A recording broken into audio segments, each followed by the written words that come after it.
محبت کیا ہے؟ اب ذرا سمجھیں. آپ اور میں دعویٰ تو کرتے ہیں ہم محب رسول ہیں، ہم حضور صلی اللہ علیہ وسلم سے عشق کرتے ہیں، عاشق رسول ہیں. سب جھوٹے دعوے ہیں.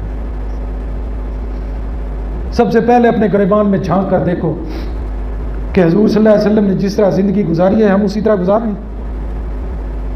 اگر گزار رہے ہیں تو محب رسول ہیں، نہیں گزار رہے تو پھر ہم سب سے بڑے جھوٹے ہیں.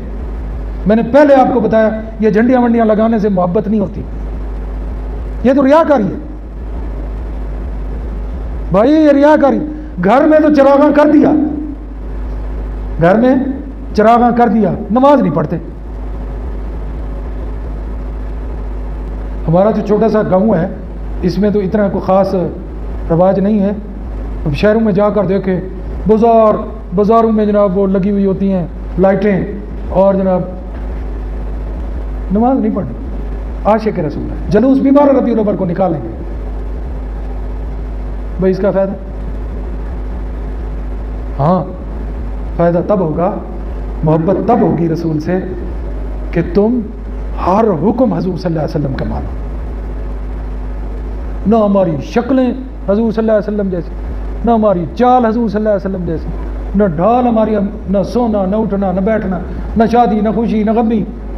ہم نے تو اپنے طریقے گھڑے ہوئے. تو محترم سامعین، اب ذرا فارمولہ سنیں قرآن کیا کہہ رہا ہے.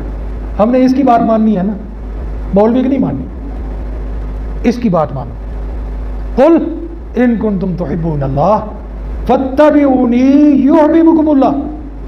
اللہ رب العزت فرما رہے ہیں بھائی جس نے میرے ساتھ محبت کرنی ہے، یعنی اللہ سے محبت کرنی ہے، وہ سب سے پہلے حضور صلی اللہ علیہ وسلم کی اطاعت کرے، اس کی بات مانے گا تو پھر یحببکم اللہ، پھر تمہیں میرے ساتھ محبت کرنے کی ضرورت نہیں ہے، میں تم سے خود محبت کروں گا. اگلے لفظ ذرا غور کیجیے، صرف یہاں تک بات نہیں ہوئی. آگے اللہ رب العزت فرماتے ہیں وَيَغْفِرْ لَكُمْ ذُنُوبَكُمْ. تم حضور سے، میرے محبوب سے، محمد الرسول اللہ صلی اللہ علیہ وسلم سے محبت کرو، میں تمہارے سارے گناہ معاف کر دوں گا. واہ. وَيَغْفِرْ لَكُمْ ذُنُوبَكُمْ. اب کیا خیال ہے، اللہ نے جب یہ بات کہہ دی کوئی اس میں کوئی شک والی بات رہ گئی؟ وَيَغْفِرْ لَكُمْ ذُنُوبَكُمْ وَاللَّهُ غَفُورٌ رَحِيمٌ. آگے اللہ رب العزت فرماتے ہیں وہ میں تو رحم کرنے والا ہوں، معاف کرنے والا ہوں. تم آؤ تو صحیح،